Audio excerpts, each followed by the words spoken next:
Hello everyone, I am Krunal Panchal, working as an assistant professor in Computer Engineering Department at LJ Institute of Engineering and Technology.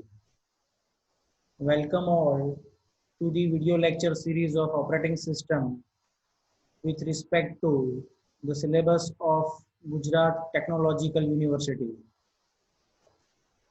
In today's session, we are going to discuss the example of round robin CPU scheduling algorithm. In the last session, we have discussed the working of round robin CPU scheduling algorithm with its advantages and disadvantages. In this session, we are going to discuss the example of round robin CPU scheduling algorithm by considering the same concept that we have discussed in the last session. So those who have not seen the last session of round robin CPU scheduling algorithm, I strongly recommended you to see that video first and then you can go for this. Okay, so let us discuss the example of round robin CPU scheduling algorithm. So what is the example? The example tells us consider the following set of processes that arrives at time 0. Means these are the set of processes P1, P2 and P3 arrives at time 0. Means all processes arrived in the ready queue at the same time, and the time is what? 0. So it means all the process arrived in the ready queue at time 0 with the length of the CPU bus given in milliseconds. So each process associated with its burst time. The burst time of P1 process is 24 milliseconds, burst time of P2 is 3 milliseconds, and burst time of P3 is 3 milliseconds. Okay, and time quantum taken as 4 milliseconds for round robin scheduling. And time quantum, as you know very well, what is the difference between first come first serve and round robin CPU scheduling algorithm? Only one difference we have. In the case of round robin CPU scheduling algorithm, we are doing context switching after a fixed period of time. But in the case of FCFS, we are not doing context switching. Context switching happens at the time of process successfully executed from the system, else a process waiting for the IO operations. In that case, the another process can use the CPU at that time. Okay, so we can say that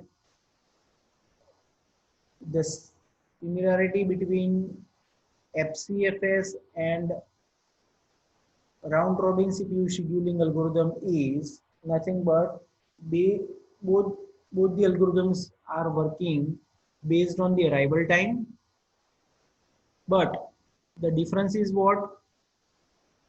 FCFS works in non-preemptive nature, and whereas in the case of round robin algorithm, it works in preemptive nature.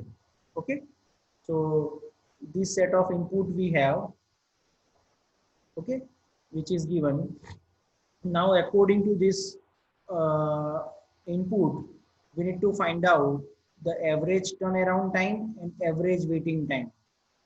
Okay, but before going to calculate the average turnaround time and average waiting time, first of all, we need to find out the turnaround time and waiting time for each process.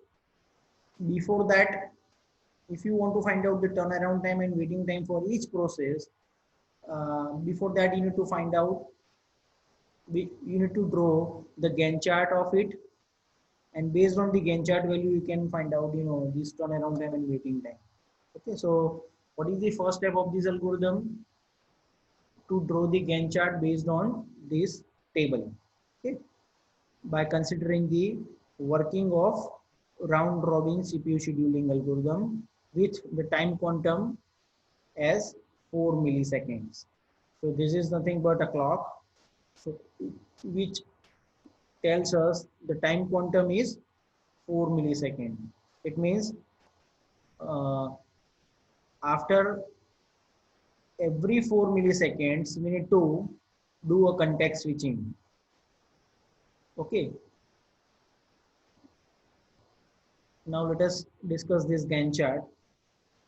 Now, because all the process arrived at the same time, okay, at time 0, in that case, we don't want to bother about arrival time, because arrival time is same for all the processes. Now we need to consider the burst time, and according to the burst time, we will plot the various slots in Gantt chart. So starting from 0 millisecond, so process P1 is arrived. As per this order, we are going to consider the P1 is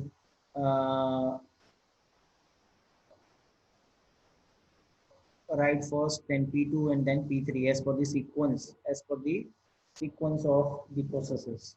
Okay.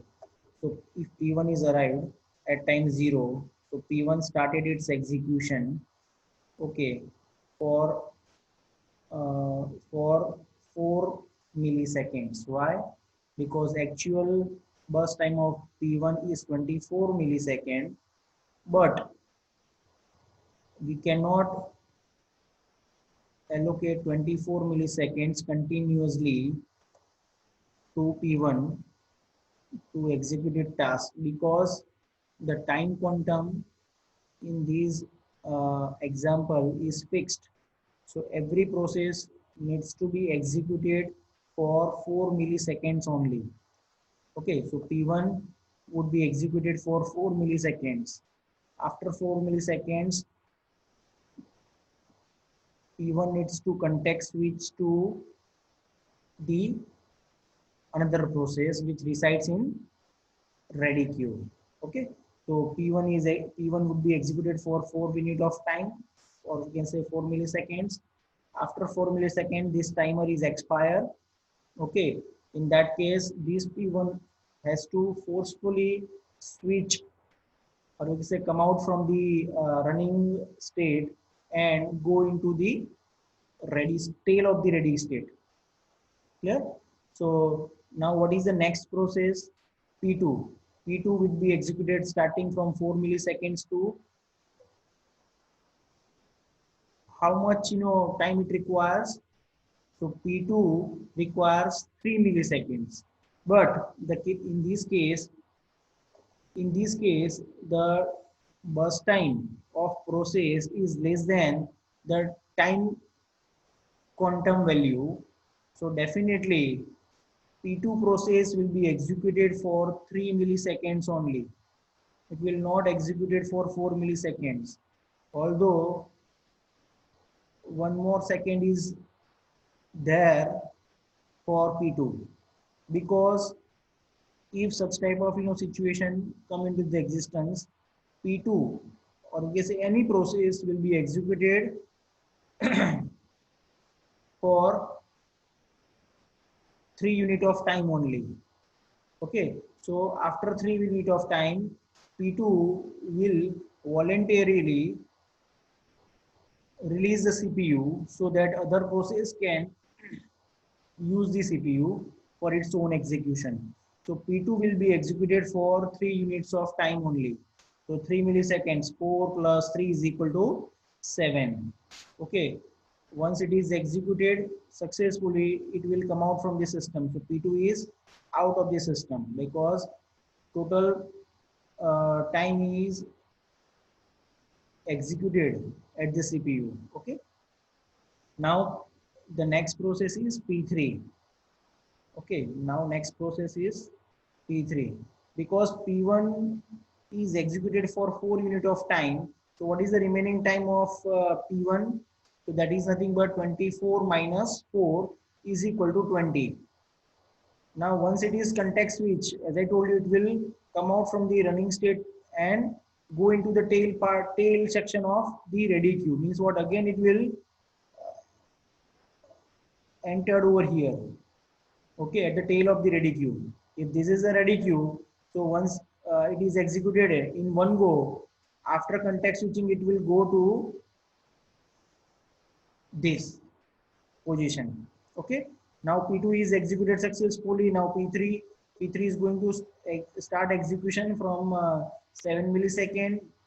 Okay, uh, how much time it requires? 3 milliseconds. So P3 would be executed for 3 milliseconds. Once it is executed successfully, uh, again it will be context switched. So again P3 voluntarily completes its task and release the CPU, and release the CPU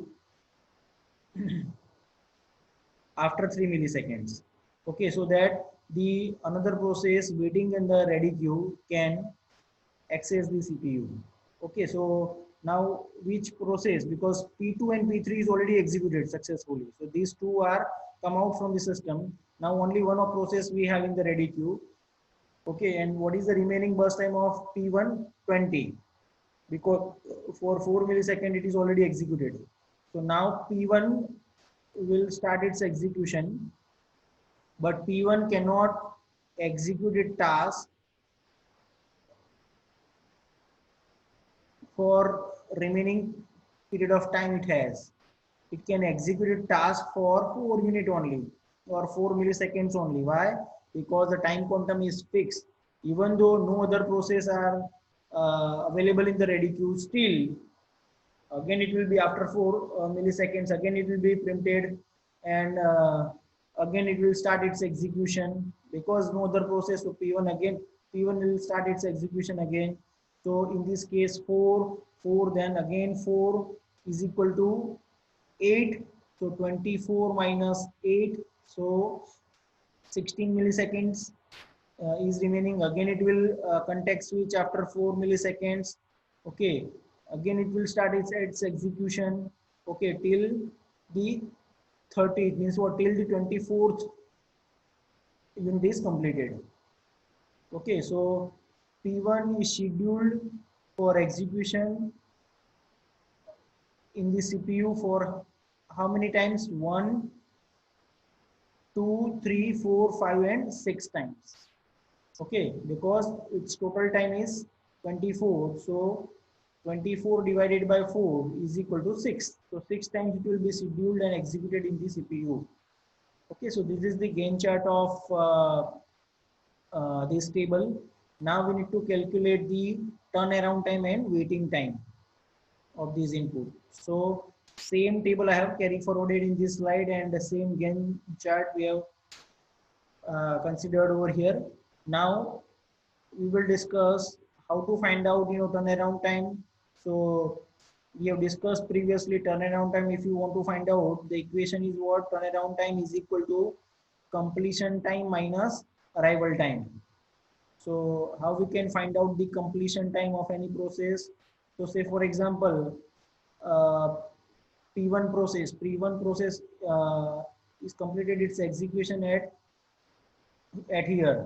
Okay, so what is the completion time of P1? 30 milliseconds. So completion time we can find out like this based on the Gantt chart. And arrival time. Arrival time is given to us as input, like arrival time of all the processes is 0. So 0 we need to consider over here. Okay, for each process. Okay, so let us draw this table in which process ID we have, then completion time. Completion time of all the processes, P1 completion time is 30 milliseconds. P2, where it is located? Here. P2 completed at 7 milliseconds. Okay, and P3 completed at P3. Yes, at completed at 10 milliseconds. So it is mentioned over here. Now we need to find out the turnaround time. So completion time we have find out for each process minus arrival time. Minus arrival time is what? Arrival time of each process is 0. That is given to u as input. Okay, so 0, 0, 0. So 30 minus 0, 7 minus 0, and 10 minus 0. So this 37 and 10 is the turnaround time for P1, P2, and P3 respectively.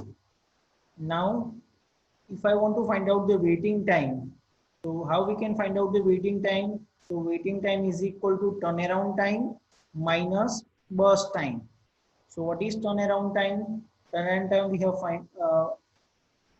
we found, based on this equation for each process. So 30 minus burst time of P1 process is given. P1 burst time of P1 process is 24. So 30 minus 24 is equal to 6. Same way, if I want to find out, waiting time for P2 process, so turnaround time of P2 process is 7 minus burst time of P2 is 3. So 7 minus 3 is equal to 4. Same way, P3 turnaround time of P3 is what? 10 minus burst time of P3 is 3. So 10 minus 3 is equal to 7. So in this way, you can calculate the turnaround time and waiting time by using this equation for each process. Now, at the end, we need to find out the average turnaround time and average waiting time. So the equation is very simple. If you want to find out the average waiting time and average turnaround time, so you need to sum these values divided by number of processes. And same way, if you want to find out average waiting time, you need to sum these values divided by number of processes. So by having this equation and table, we can easily find out 30 plus 7 plus 10 divided by number of processes 3 is equal to 47 divided by 3. If you calculate this value, the final value is 15.66 millisecond. This is the average turnaround time. Okay, average turnaround time of this process is. And if you want to find out average waiting time, how we can find it out? So 6 plus 4 plus 7 divided by 3.